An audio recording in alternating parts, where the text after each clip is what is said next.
दोस्तों, आज आपको एक लड़की की कहानी बताने वाले हैं जिसकी शादी कौवे के साथ हो गई। तो दोस्तों, लड़की की शादी कौवे के साथ क्यों हुई? आइए सुनते हैं। पुराने जमाने की बात है, शायद कोई 400 या 500 बरस पहले की। उस वक्त गांवों में बिजली वगैरह नहीं होती थी।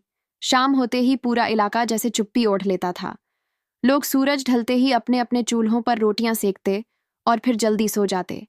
शहर की रफ्तार, शोर और चकाचौंध से दूर एक छोटा सा गांव था, जिसके एक कोने में एक बूढ़ा किसान अपनी 3 बेटियों के साथ एक कच्चे मगर साफ सुथरे घर में जिंदगी बसर करता था। उस किसान का नाम तो किसी को ठीक से याद नहीं, मगर लोग उसे बाबाजी कहकर पुकारते थे, कभी मोहब्बत से, कभी लिहाज से और कभी हमदर्दी से। उसकी 3 बेटियां थीं, अरिबा, हिना और हुमा।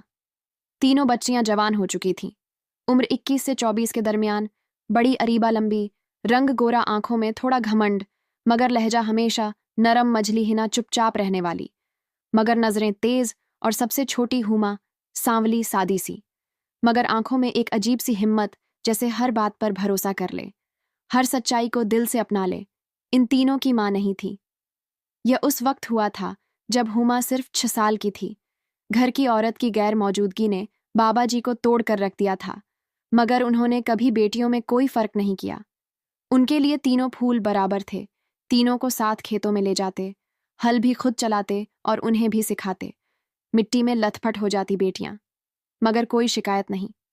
बस जब शाम को बाबा जी की थकी हुई आंखें उन पर पड़ती तो एक तस्लीम सी मिलती, जैसे सब कुछ ठीक है।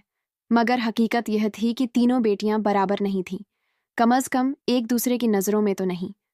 अरीबा और हिना, जो एक दूसरे से बहुत करीब थी, अक्सर हुमा को ताना देती, बिल्कुल गमवार है, ये देखो ना, इसका रंग देखो, और ये पहनावा अब्बू इसके सिर पर ज्यादा हाथ रख देते हैं, इसलिए इसे ओढ़ने की आदत हो गई है।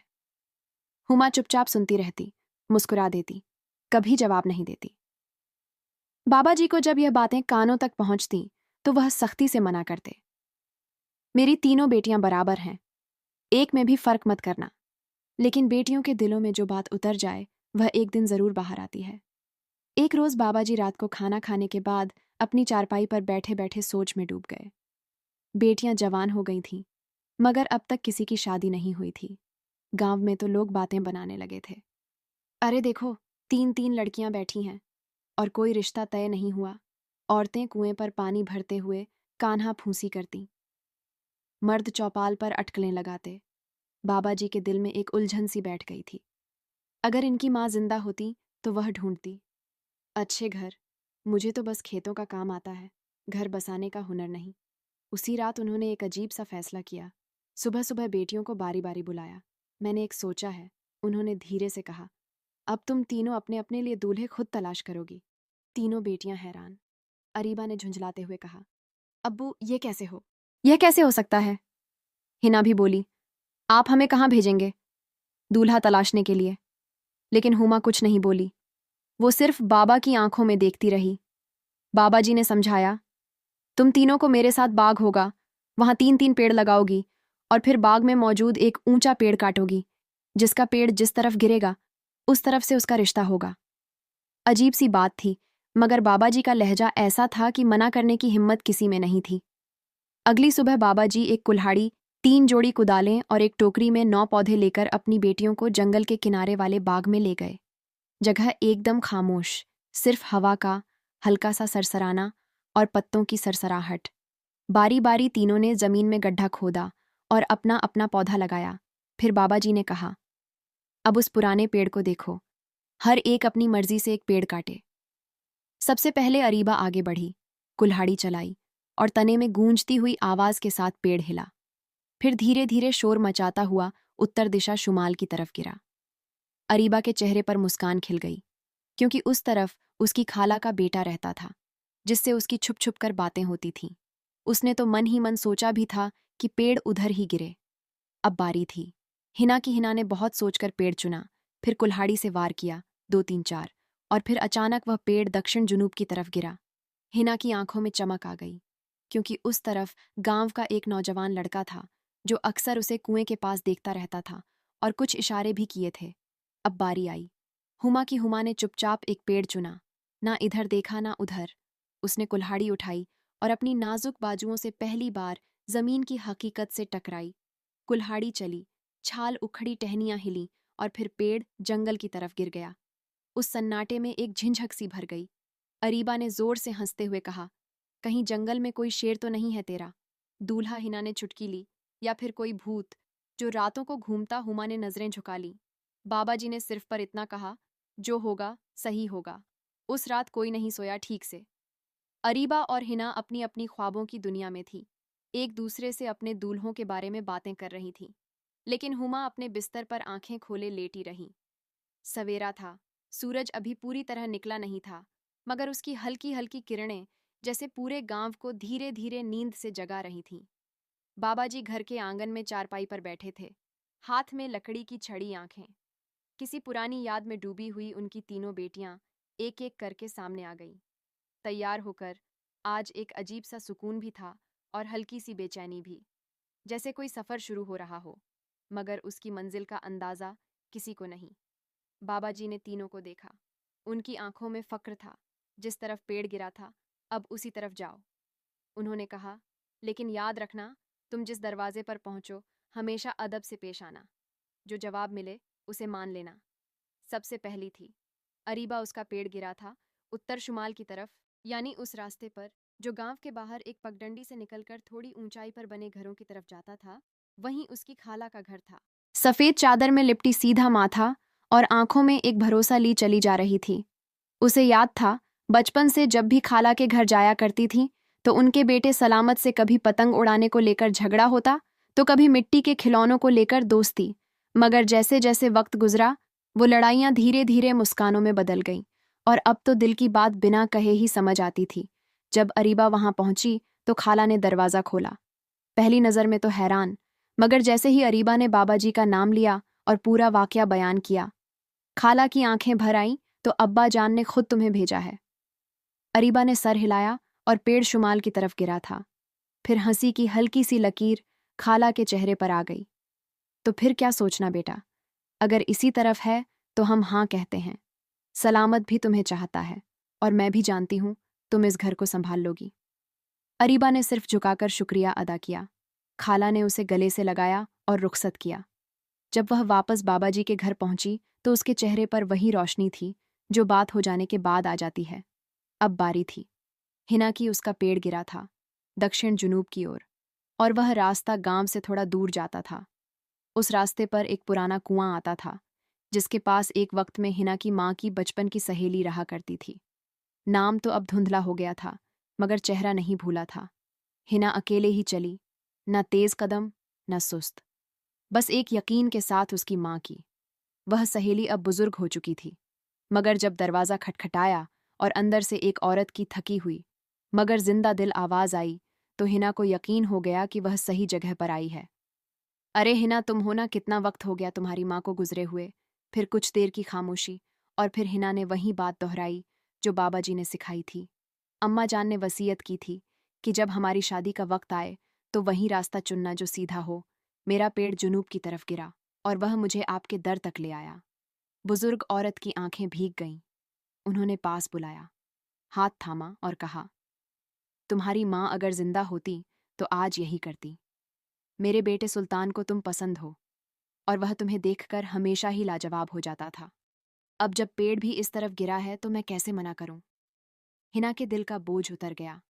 सुल्तान ने खुद आकर आदाब किया और बुजुर्ग औरत ने सिर पर हाथ रख दिया। हिना जब घर लौटी तो आंखों में एक चमक थी, जैसे मौसम बदलने को है। उधर हुमा जंगल में सन्नाटे को चीरती हुई चली जा रही थी, अपने कदमों से नहीं, अपने यकीन से। उसके हाथ में सिर्फ बाबा जी की लिखी चिट्ठी थी और दिल में एक अजीब सी बेचैनी, जैसे वह किसी ऐसे सफर पर निकल पड़ी हो जिसकी मंजिल का पता ना हो। बड़ी बहनों की हंसी उसके कानों में अब भी गूंज रही थी। जंगल में तेरा दुल्हा होगा, कोई भूत, कोई जानवर, मगर हुमा के चेहरे पर कोई शिकन नहीं थी, न शर्म न घबराहट, सिर्फ एक अजीब सा सुकून जो शायद उसे खुद भी समझ नहीं आ रहा था। काफी दूर चलने के बाद पेड़ों का घनापन बढ़ गया। रास्ता अब सीधा नहीं था, कभी कांटों की झाड़ियों से घिरा हुआ, कभी गीली जमीन पर पांव फिसलते हुए। हुमा एक एक पेड़ को देखकर सोचती, कहीं कोई है, कोई आवाज, कोई इंसान। मगर जवाब सिर्फ खामोशी थी। कुछ देर बाद उसकी उम्मीदें डगमगाने लगीं। प्यास से हलक सूख रहा था, पांव थककर चूर हो चुके थे। उसने एक बड़े पत्थर के नीचे बैठकर थोड़ा सा खाना निकाला, वहीं जो बाबाजी ने पोटली में रख दिया था, और एक घूंट पानी पीकर आंखें बंद कर ली। जब थोड़ी देर आराम कर लेने के बाद वह उठी तो दिल में फिर से उम्मीद का एक छोटा सा दिया जल उठा। अब उसके कदम थोड़े धीमे थे, मगर नजरें और तेज चलते चलते कुछ दूरी पर झाड़ियों के पीछे से कुछ अजीब सी परछाई दिखी। एक झोपड़ी, मगर वह आम झोपड़ी नहीं थी। उसकी दीवारें लकड़ी की थीं, लेकिन इतनी सीधी और तरतीब से काटी हुई कि जैसे किसी ने बहुत संजीदगी से बनाई हो। छत पर सूखी टहनियों का ढेर था। हुमा कुछ लम्हे ठिठकी, फिर धीरे से आगे बढ़ी और झोपड़ी का दरवाज़ा खटखटाया। कोई जवाब नहीं आया। दरवाज़ा थोड़ा सा खुला हुआ था। उसने आहिस्ता से धक्का दिया। अंदर दाखिल होते ही वह चौंक गई। झोपड़ी बाहर से जितनी अजीब थी, अंदर से उतनी ही साफ सुथरी, और सलीके से सजी हुई दीवारों पर लकड़ी के छोटे छोटे शेल्फ, जिन पर रंग बिरंगे कंचे, सूखे फूल और कुछ छोटे से मिट्टी के बर्तन रखे हुए थे। फर्श पर झाड़ियों की बुनाई से बनी एक साफ चटाई और एक छोटी सी खिड़की जिसके किनारे बैठा था एक बड़ा सा कौवा। कौवा बिल्कुल हिला नहीं। उसकी आंखें तेज थीं, गहरी चमकदार, जैसे किसी सोच में डूबी हुई हों। मगर हुमा ने उसे देखा ही नहीं। उसने इधर उधर निगाह दौड़ाई और कहा, यहाँ तो कोई नहीं है। और जैसे ही उसने कदम वापस मोड़े, वो पहली आवाज़ इंसानी लहजे में कैसे कह सकती हो कि यहाँ कोई नहीं है। हुमा के पांव जैसे जमीन में जम गए। उसने धीरे धीरे मुड़कर देखा, और वही कौवा, जो अभी तक चुपचाप खिड़की पर बैठा था, अब इंसानों जैसी आवाज में बोल रहा था। हुमा की आंखें फैल गईं, दिल की धड़कनें तेज हो गईं। यह कैसे मुमकिन है? कौवा बोला। मैं यहाँ अकेला नहीं रहता। मेरी बातें सुनने वाला कोई इंसान नहीं था, मगर आज तुम आ गई हो। हुमा कुछ नहीं बोल सकी। वो चुपचाप उसे देखती रही। उस कौवे की आवाज़, उसका लहजा, उसका अंदाज इंसानों जैसा था, मगर शक्ल अब भी परिंदे की थी। कौवे ने उससे पूछा, तुम यहाँ क्यों आई हो? हुमा ने वही किस्सा दोहराया। बाबाजी, पेड़ की दिशा, जंगल का सफर, सब कुछ। कौवा खामोशी से सुनता रहा। उसकी गर्दन कभी झुकी कभी सीधी होती, मगर आंखें हुमा पर ही टिकी थीं।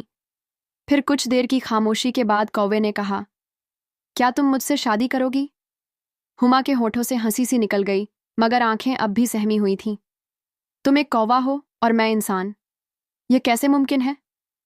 कौवे ने कोई बहस नहीं की। उसने सिर्फ एक छोटा सा रक्स किया, अपने परों को फैलाया, चटाई पर घूमते हुए एक अजीब सी लय में थिरका। उसकी हरकतों में अजीब सी नरमी थी, जैसे कोई कलाकार बिना बोले बहुत कुछ कह रहा हो। और फिर उसी थिरकन में उसने एक नगमा गुनगुनाना शुरू किया, एक बहुत पुराना मगर दिल को छू लेने वाला नगमा। हुमा चुप थी, उसकी आंखें नम थीं। कोए की आवाज में ऐसा दर्द, ऐसी चाहत थी कि कुछ पलों के लिए वह भूल गई कि सामने बैठा शख्स एक परिंदा है, एक अजीब सी हामी। कुछ देर बाद हुमा ने सिर्फ इतना कहा, अगर तुम्हारा दिल सच्चा है और तुम्हारी नीयत साफ है तो मैं हाँ कहती हूँ। खोए ने सर नीचे कर लिया और शुक्रिया अदा किया।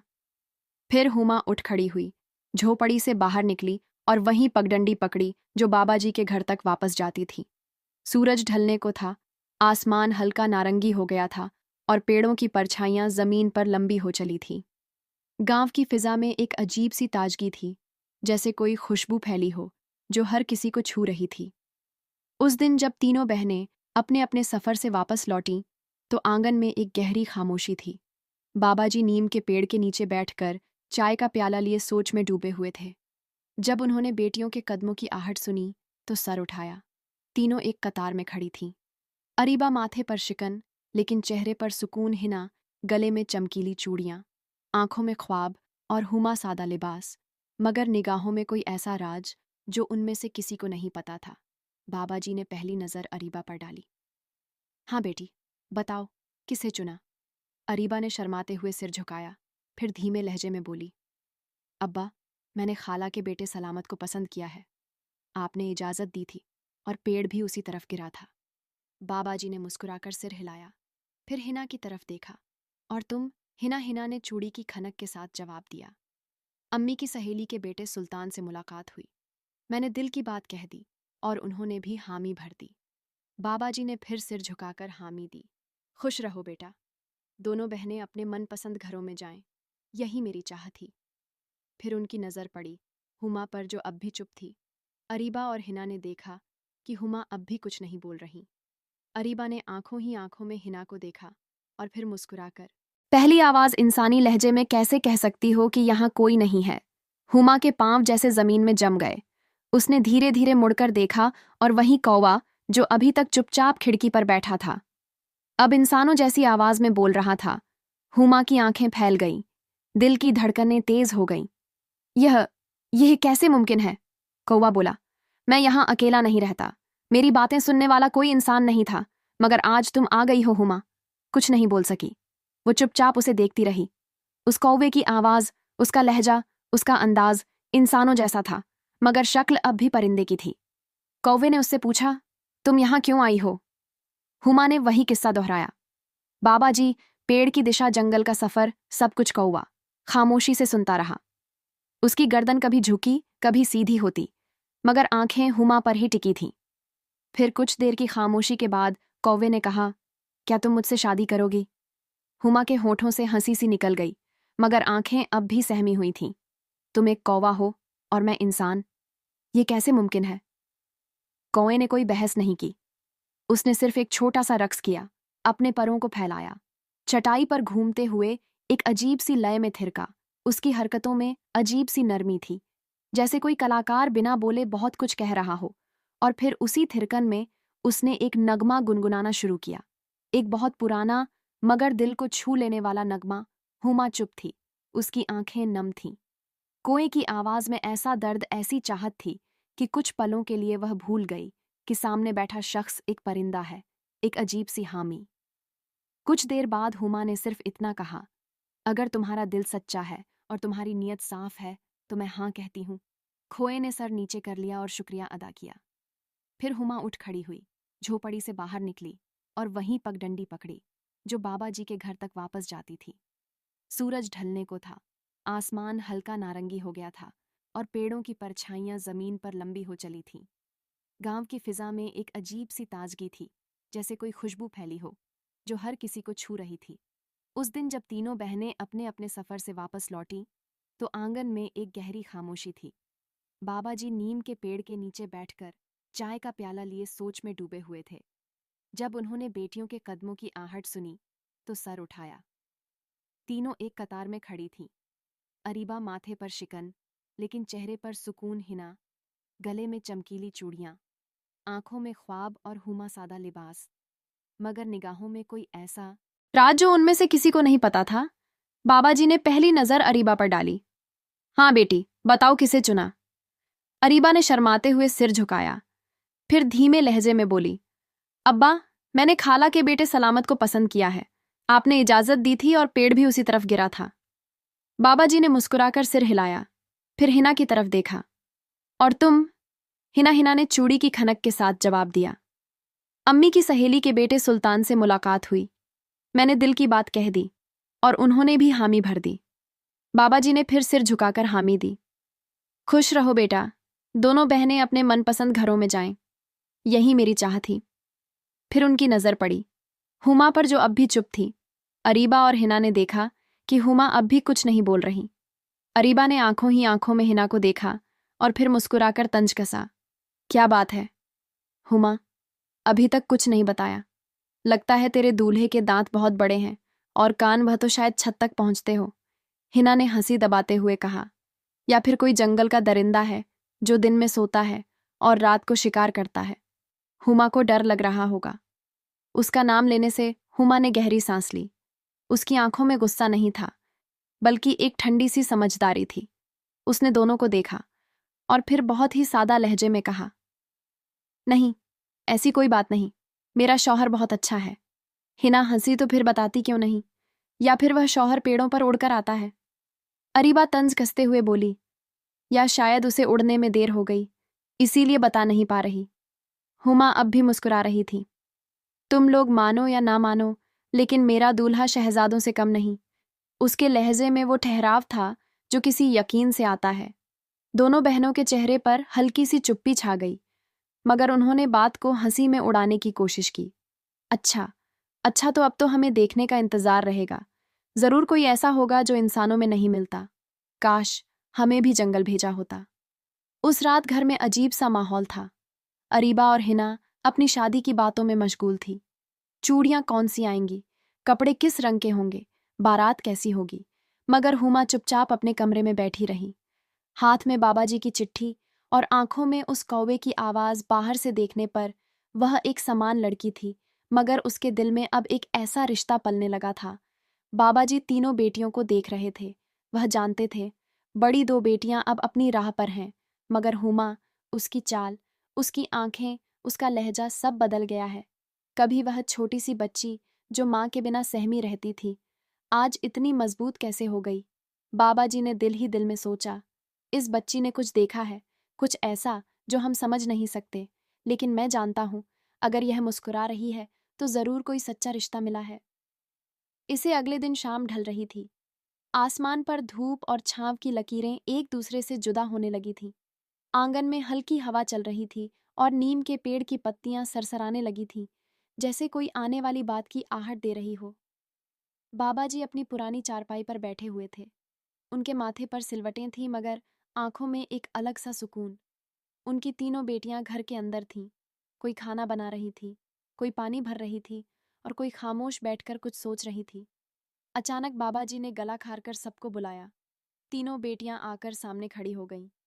अरीबा की आंखों में चमक थी, हिना की मुस्कान हल्की थी और हुमा की निगाहें नीची थीं, मगर दिल बहुत कुछ कह रहा था। बाबा जी ने तीनों को गौर से देखा, फिर बोले, मैं सोच रहा था, क्यों ना तुम तीनों के दूल्हों का एक छोटा सा इम्तिहान लिया जाए। तीनों बेटियां चौकी, कैसा इम्तिहान? अब्बाजान अरीबा ने पूछा। बाबा जी ने धीमे मगर वजनी लहजे में कहा, तुम तीनों अपने पन्ने होने वाले शौहर से एक एक चाकू लेकर आओ, मगर ध्यान रहे, चाकू ऐसा हो जो वह खुद अपनी मर्जी से तुम्हें दे।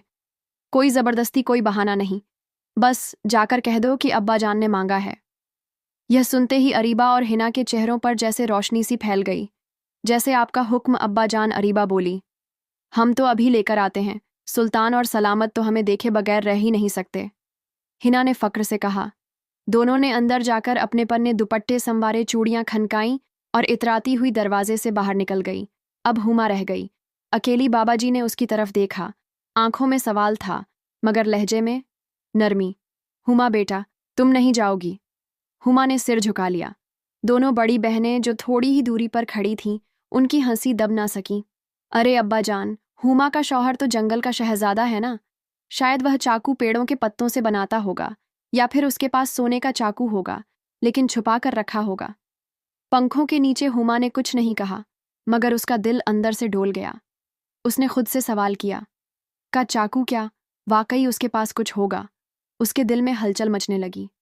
एक तरफ बाबा जी की उम्मीद थी और दूसरी तरफ वो झोंप पड़ी, वो खिड़की और वो परिंदा जो उसके दिल के इतना करीब हो गया था। मगर उसने गहरी सांस ली और कहा, अब्बा जान, मैं ज़रूर आपके लिए चाकू लाऊंगी। बाबा जी ने सिर हिलाया। तो जाओ बेटा, और याद रखना, यह सिर्फ चाकू का इम्तिहान नहीं है, यह रिश्ते की गहराई का भी इम्तिहान है।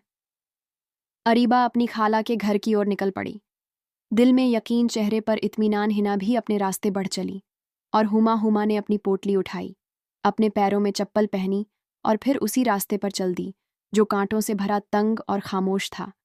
मगर इस बार उसके दिल में डर कम था, एक यकीन सा था कि शायद जो उसके दिल के करीब है वह उसकी बात को समझेगा।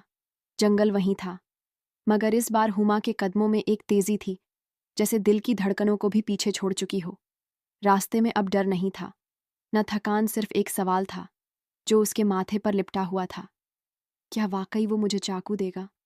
उसे नहीं पता था कि जवाब क्या होगा, लेकिन उसका दिल कह रहा था कि वो कौवा जो इंसानों की तरह बोलता है, शायद समझता भी है।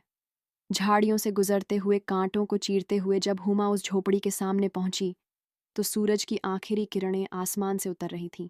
झोपड़ी अब भी वैसी ही थी, मगर खिड़की पर बैठा वह कौवा जैसे आज उससे पहले से भी ज्यादा सजग, जिंदा और मोहब्बत भरा लग रहा था। जैसे ही हुमा की आहट आई, उसने गर्दन घुमाई और खुशी से बोला, हुमा, मुझे यकीन था कि तुम लौटोगी। हुमा खामोश बैठ गई। कौवा उसकी आंखों में देख रहा था। तुम परेशान हो, बताओ क्या बात है। हुमा ने पूरी बात बारी बारी बयान कर दी।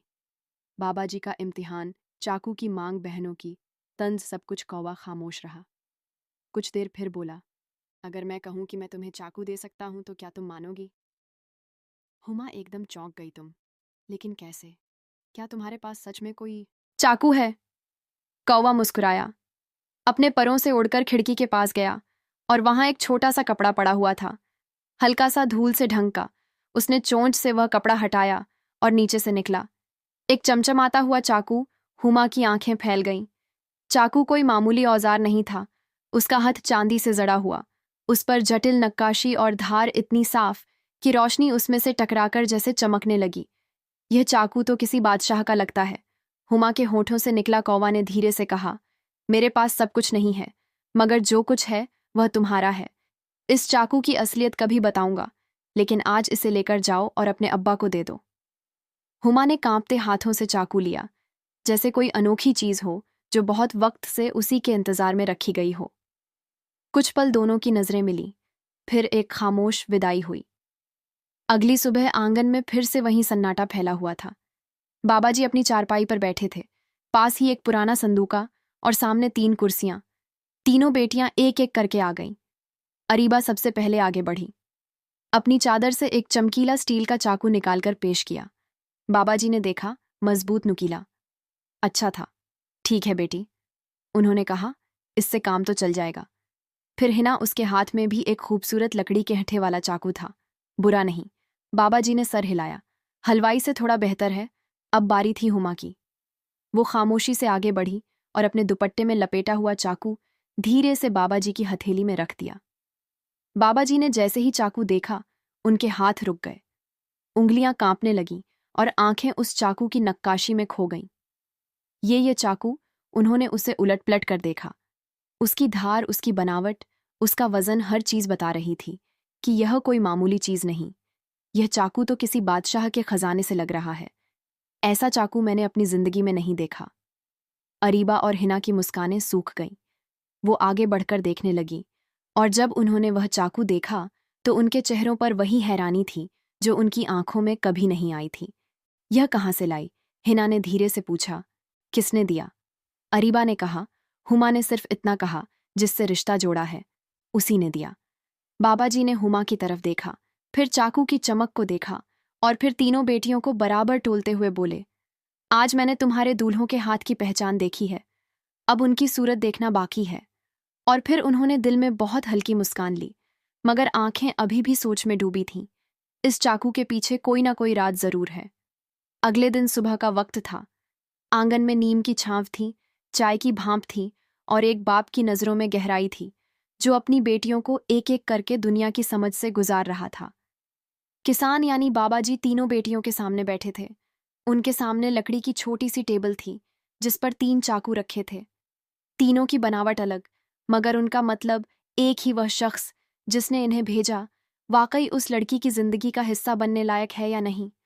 बाबा जी ने चाकू की चमक को देखा, फिर अपनी बेटियों को, और बोले, मैं तुम तीनों की पसंद से खुश हूं, मगर अभी दिल पूरी तरह मुतमीन नहीं हुआ, तो अब क्या करना होगा?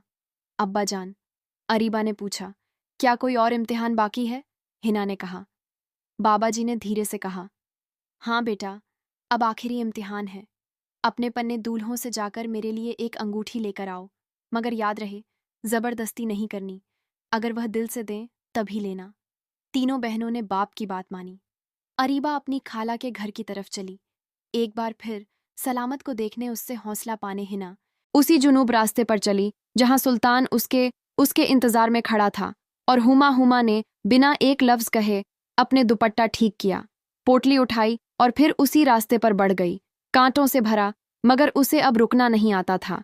जब हुमा पहुंची तो खिड़की की चौखट पर वहीं को आ बैठा था, गर्दन झुकाए, शायद किसी सोच में डूबा हुआ। जैसे ही उसने हुमा की आहट सुनी, वो तुरंत सीधे बैठ गया। हुमा, आज फिर हुमा। अम्मा की आंखों में हल्की सी परेशानी थी, मगर आवाज उस सलीके से भरी हुई। अब्बा जान ने एक और इम्तिहान रखा है। कौवा ने गर्दन हिलाई। बताओ, इस बार क्या चाहिए उन्हें? हुमा ने लफ्जों को समेटते हुए कहा। इस बार उन्होंने अंगूठी मांगी है, मगर कहा है कि जबरदस्ती नहीं होनी चाहिए। कौवा ने कुछ देर हुमा को देखा। उसकी आंखों में अब शिकवा नहीं था, बल्कि एक अजीब सी चमक थी। अंगूठी। फिर उसने कोई सवाल नहीं किया, न उलझन जताई। बैठो, रुक जाओ। कौवा फुर्ती से खिड़की की मुंडेर पर चढ़ा और फिर वहां गया जहां पिछली बार चाकू रखा था। अब की बार उसने अपने पर फैलाकर एक छोटा सा रुमाल बिछाया, बिल्कुल सफेद किनारे से हल्की खड़ाई वाला। फिर वह मुड़ा और उसी जगह से अपनी चोंच में एक नन्ही सी अंगूठी दबाकर लाया। जब कौवा ने रुमाल पर अंगूठी रखी तो उसमें से एक हल्की सी चमक फूटी, जैसे किसी पुराने खजाने से कोई जरा हुआ नगीना निकला हो। अंगूठी न तो सोने की थी न चांदी की, मगर उसकी बनावट, उसका नक्काशीदार नक्शा और उस पर उभरा एक बहुत पुराना निशान, जैसे किसी शाही खानदान की निशानी हो। यह अंगूठी मेरी नहीं, मगर जिससे जुड़ा हूं उसकी थी, कौवा ने धीरे से कहा। हुमा चौंकी, मगर फिर उसने पूछा। नहीं, सिर्फ मुस्कुराकर अंगूठी उठाई, जैसे कोई अमानत थामी हो। शुक्रिया, वो बोली। कौवा ने सिर्फ एक बात और कही। इम्तिहान अब तुम्हारा है। हुमा, चलो अब जाओ और अपना यकीन निभाओ। तीनों बहनें एक एक करके वापस घर लौट आईं। अरीबा के पास एक मोटे सुनहरे हंठे वाली अंगूठी थी, जिसे देखकर बाबा जी बोले, ठीक है, अच्छी है, मगर थोड़ी भारी लग रही है। हिना ने भी अंगूठी पेश की, चांदी की सीधी बिना सजावट के। ठीक है, बाबा जी बोले, ये काम की लग रही है, मगर किसी कहानी की नहीं। फिर हुमा की बारी आई। हुमा चुपचाप आगे बढ़ी, दुपट्टे से रुमाल खोला और वह अंगूठी बाबा जी की हथेली में रख दी। बाबा जी ने जैसे ही अंगूठी को देखा, उनकी सांसें कुछ पल रुक गईं। वह नजदीक लाकर उसकी नक्काशी पढ़ने लगे, उसके अंदर की रेखाओं को छूते रहे। ये तो वो चुप हो गए, यह निशान। ये तो कभी मैंने एक पुराने दस्तावेज में देखा था। ये तो किसी बहुत पुराने शाही घराने की मोहर थी। अरीबा और हिना चुप थी, अब मजाक की कोई जगह नहीं बची थी। बाबा जी ने हुमा को देखा, उसकी आंखों में सुकून और फक्र था, जैसे उसके लफ्ज कह रहे हो, मैंने रिश्ता किया है मजबूती से। अगले दिन सवेरा एक अलग सा जश्न लेकर आया था। किसान यानी बाबा जी उस दिन जल्दी जाग गए थे। उनका चेहरा थका हुआ नहीं था, बल्कि आंखों में एक अलग सी ताजगी थी, जैसे वह किसी फैसले के करीब पहुंच चुके हों। आंगन में तीनों बेटियां उनके सामने खड़ी थीं। अरीबा, हिना और हुमा। बाबा जी ने एक गहरी सांस ली और कहा, अब जब चाकू और अंगूठी दोनों ने मेरे शक को मिटा दिया है, तो मैं चाहता हूं कि तुम तीनों अपने अपने दूल्हों को इस घर में लेकर आओ, ताकि मैं खुद अपनी आंखों से देख सकूं, जिनके साथ तुम अपनी जिंदगी बांटने जा रही हो, वह वाकई इस रिश्ते के लायक हैं या नहीं। तीनों बहनों ने हामी भर दी। अगले ही रोज सुबह तीनों बहनें अपने अपने रास्ते पर निकल पड़ीं। अरीबा अपनी खाला के बेटे सलामत को बुलाने के लिए चली। दिल में उम्मीद थी, लहजे में हौसला। हिना अपने दूल्हे सुल्तान के घर रवाना हुई। हर कदम पर सोच रही थी कि अब्बा जान को उसका चुनाव जरूर पसंद आएगा। और हुमा वही रास्ता, वही कांटों से भरी पगडंडी, वही जंगल का सुकून और वही झोपड़ी, जहां उसकी सबसे अलग राह थी। जब हुमा पहुंची तो झोपड़ी की खिड़की खुली थी और कोआ अंदर किसी काम में मशगूल था। जैसे ही उसकी नजर हुमा पर पड़ी, उसकी चोंच से हल्की सीटी निकली, जैसे खुशी जाहिर कर रहा हो। आ गई तुम? हाँ, हुमा ने मुस्कुराकर जवाब दिया। अब्बा जान ने कहा है कि हम अपने दूल्हों को घर लेकर जाएं। यह सुनते ही कौवा कुछ लम्हों के लिए खामोश हो गया, फिर बोला, मुझे देखकर तुम्हारे अब्बा क्या सोचेंगे? हुमा ने उसकी आंखों में झांका और फिर धीरे से बोली, वो बहुत अच्छे इंसान हैं, जो सूरत नहीं सीरत देखते हैं। कौवा ने गहरी सांस ली, फिर बोला, तो चलो सफर शुरू करते हैं। झोपड़ी से बाहर निकलते वक्त कौवा पहली बार अंदर के एक दूसरे कमरे में गया। हुमा वहीं खड़ी रही। जब वह लौटा तो उसने काले रंग का छोटा सा साफ सुथरा चोगा पहना हुआ था। उसकी चाल में संजीदगी थी और आंखों में एक अजीब सी उलझन। दोनों जंगल से बाहर निकलने लगे। पेड़ों की सरसराहट पीछे छूट रही थी और एक नया मंजर सामने खुल रहा था। रास्ते में कभी पगडंडी, कभी पत्थरों का रास्ता, और फिर एक बड़ी नदी सामने आ गई। नदी की हवा अब तेज हो चली थी। फिजा में एक अजीब सी बेचैनी थी, जैसे कोई तूफान उठने ही वाला हो। हुमा और क्वा दोनों धीरे धीरे उस पुराने लकड़ी के पुल पर बढ़ रहे थे। हुमा के दिल में हलचल थी, क्वा की चाल में कुछ अलग सा ठहराव, जैसे दोनों किसी अनदेखे अंजाम की तरफ बढ़ रहे हों। लेकिन तभी सामने से एक लंबा चौड़ा आदमी आता दिखाई दिया। सिर से पैर तक काले लिबास में लिपटा, उसकी चाल धीमी मगर भारी थी। चेहरा अब भी साफ नहीं था, मगर उसकी मौजूदगी भारी लग रही थी, जैसे कोई साया अंधेरे से निकलकर रोशनी की तरफ बढ़ रहा हो। वह जब हुमा और कौवा के बिल्कुल करीब पहुंचा तो रुक गया, फिर जोर से हंसने लगा। एक ऐसी हंसी जो दिल में चुभे। अरे ये तो कौवा है, उसने हंसते हुए कहा। कैसा दूल्हा बना फिर रहा है। हुमा अभी कुछ समझ भी नहीं पाई थी कि उस आदमी ने अचानक एक जोरदार ठोकर कौवे को मारी। ठप कौवा लड़खड़ाया और अगले ही पल पुल की रेलिंग से टकराकर सीधे नदी में जा गिरा। नहीं, हुमा की चीख निकली। उसके पांव वहीं जम गए, आंखें वहीं ठहर गईं और दिल जैसे पल में फट गया। क्वां उसका साथी उसका हमराज नदी में गिर चुका था। हुमा दौड़ी, मगर बहुत देर हो चुकी थी। उसने बस एक पल को पानी में उठता हुआ वह पर देखा और फिर नदी का बहाव उसे साथ ले गया। हुमा ने गुस्से और तकलीफ में उस आदमी से पूछा, तुमने यह क्या कर दिया? क्यों मेरे शौहर को नदी में फेंक दिया? वो आदमी फिर हंसा, मगर अब उसकी आवाज में तंज था। शौहर? वो तो एक कौवा था तुम्हारा। दूल्हा कैसे हो सकता है एक परिंदा, और तुम इंसान? यह कहकर वह बिना पीछे देखे चला गया, जैसे उसका काम सिर्फ तौहीन करना था और फिर गायब हो जाना था। अब हुमा अकेली रह गई। वह उसी पुल पर बैठ गई। उसकी आंखें लगातार नदी के बहाव को देखती रहीं, जैसे कोई लौट आएगा, मगर कोई नहीं आया। आंसू खामोशी से गालों पर बहते रहे। मैं तुझे नहीं बचा सकी, वो बुदबुदाई। तू मेरा दूल्हा था और मैं तुझे एक परिंदा समझती रही। तुझसे कभी पूछा नहीं, कभी समझा नहीं, बस तेरा साथ चाहा। और आज आज जब तुझे खो दिया, तब समझ आया कि तू मेरे लिए क्या था। वह खुद से बातें करती रही, मगर अब जवाब देने वाला कोई इंसान नहीं था। काफ़ी देर तक वहाँ बैठने के बाद जब आसमान पर शाम का रंग उतरने लगा, हुमा ने धीरे धीरे अपने आंसू पोंछे, दुपट्टा संभाला और उसी पुल से वापस घर की तरफ बढ़ने लगी। अब उसके कदमों में वह तेज़ी नहीं थी, ना ही आंखों में वह सवाल। अब सिर्फ खामोशियाँ थीं और दिल में एक भारीपन। लेकिन जैसे ही उसने पुल पार किया और नदी के दूसरे किनारे पर पहुंची, उसने जो देखा, उसकी सांसें रुक गईं। हुमा वहीं ठिठक गई, उसकी आंखें फैल गईं, उसका दिल जोर से धड़कने लगा, क्योंकि नदी के उस पार एक ऊंचे पत्थर पर बैठा था एक नौजवान लड़का, गुलाबी रंग का रेशमी सूट पहने, सिर पर सुनहरा ताज। वो बहुत खूबसूरत था, मगर उसकी आंखों में अजीब सी नरमी थी। हुमा ने अपनी आंखें मसल लीं, फिर दोबारा देखा। क्या ये सच है? ये कौन है?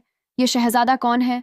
हुमा के होठों से खुद ब खुद निकला, जरूर ये किसी दूर के मुल्क का शहजादा है। नदी का किनारा अब और भी रोशन लग रहा था। हवा में एक नई ताजगी थी और हुमा के दिल में एक अजीब सा कंपन। वो धीरे धीरे उस नौजवान शहजादे की तरफ बढ़ रही थी, जिसकी आंखें उसकी आंखों से टकराई। हुमा पास पहुंची, उसके लहजे में सवाल भी था और घबराहट भी। तुम कौन हो? क्या तुम किसी मुल्क के शहजादे हो? लड़के ने हल्की मुस्कान के साथ जवाब दिया, मगर उसकी आवाज में गहराई थी। पहले मेरे साथ चलो, तुम्हारे घर की तरफ। रास्ते में मैं तुम्हें सब कुछ बताऊंगा। हुमा कुछ पल ठिठकी, फिर उसके साथ कदम मिलाने लगी। दोनों नदी के किनारे किनारे चलने लगे। हुमा अब भी उलझी हुई थी। अब तो बता दो, तुम कौन हो और तुम्हारा मुझसे क्या रिश्ता है? लड़के ने उसकी तरफ देखा। अब उसकी आंखों में मोहब्बत का रंग था। मेरा नाम है शहजादा फखर जमान। मैं वही हूं, वही कौवा जिसे तुमने अपनाने की हिम्मत की थी। हुमा की चाल रुक गई। क्या तुम वही कौवा हो? उसके होंठ कांपने लगे। लड़के ने जवाब दिया, हाँ, मैं ही वह गवाह हूं जिससे तुमने बिना शक, बिना शर्त मोहब्बत की। मैं एक इंसान ही था, मगर जादू की गिरफ्त में था। हुमा की आंखें अब फैल चुकी थीं, सांसें तेज, मगर दिल में उम्मीद। क्या वाकई तुम एक शहजादे हो?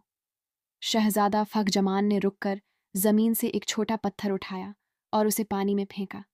बचपन में मेरे मुल्क में एक जादूगर आया था। मैं उसकी बातों में आ गया, उसके साथ चला गया और मैं एक कौवा बन गया।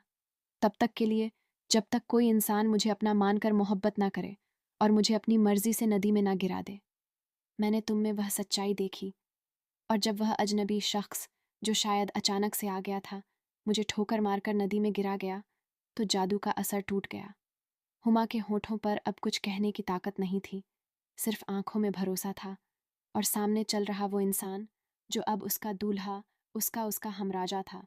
अब वो दोनों साथ साथ चल रहे थे, वही जंगल की पगडंडी, मगर इस बार कांटे नहीं चुभ रहे थे, क्योंकि दिल में खुशी थी।